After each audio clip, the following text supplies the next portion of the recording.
నిజంగానే మరి తెలంగాణ సర్కార్ దిగిపోయే నాటికి రైతు బంధు ఖాతాలే 69 లక్షల పైచీలకు మందికి ఉంటే మరి రుణాలు తీసుకున్నటువంటి రైతుల సంఖ్య 60 లక్షల పైచీలకు ఉంది. ఈరోజు తెలంగాణలో బ్యాంకుల రుణాలు పొందినటువంటి రైతుల సంఖ్య 60 లక్షల పైచీలకు ఉంది. మరి ఈ 60 లక్షల పైచీలకు రుణాలు పొందినటువంటి రైతులు ఉన్నప్పుడు నేను గతంలో కూడా చాలాసార్లు చెప్పినా, మళ్ళొకసారి రీటరేట్ చేస్తున్నా, పునరుద్ఘాటిస్తున్నా, 5 ఎకరాల లోపు భూమి ఉండేటువంటి రైతుల సంఖ్యనే ఎక్కువ. 92.5% భూమి 5 ఎకరాల లోపున్న రైతుల చేతిలో ఉంది. అటువంటిప్పుడు లక్ష లోపు రుణం, లక్షకు మించి 5 ఎకరాల లోపు ఉండేటువంటి రైతులకు రుణం ఏ బ్యాంకులు ఇవ్వలేదు.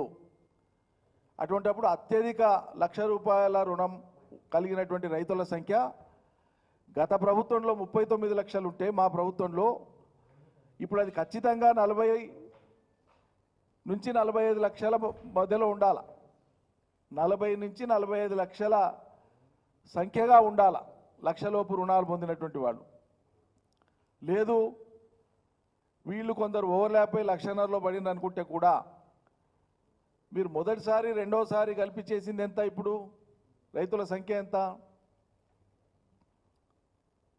11 లక్షలు మొదటిసారి. రెండోసారి చేసింది ఎంత? 1,00,000 నుంచి 1,50,000 మధ్యలో చేసింది ఎంత? 6,000 పైచీలకు, 5 లక్షల పైచీలకు.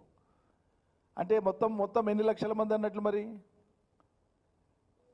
ఈ రైతుల సంఖ్య అంతా ఎడిపోయింది. రైతులు మాయమైపోయినరా మీ లెక్కన, లేకుంటే సంఖ్యను మీరు మాయం చేస్తారా? ఇచ్చినమని నమ్మబలకడం కోసం మీరు చెప్తున్నారు, కానీ అసలు రుణమాఫీపై రైతుల సంఖ్యపై మీరు స్పష్టత ఎందుకు ఇస్తలేరు? మొదటి నుంచి ఇప్పటిదాకా రుణమాఫీకి అర్హమైనటువంటి రైతుల సంఖ్య జిల్లాల వారీగా ఇది ఎందుకు ఇస్తలేరు?